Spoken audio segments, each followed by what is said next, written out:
Mobile बस ज़्यादा नहीं लगी किसी भी मक्का पहुँच गया सर। असल वक्त मुझे होश आया कि मेरा तो मोबाइल है।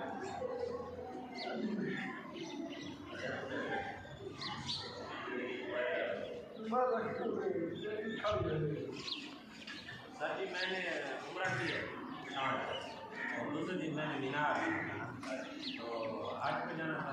रात में मैं बस बेस्ट करा वहाँ मैंने अपने वगैरह करा तो जो गाड़ी थी जिसमें वो मेरा मोबाइल रह गया उसने अपनी असर की नमाज पर ड्राफ्ट कर दी तो वापस जाने के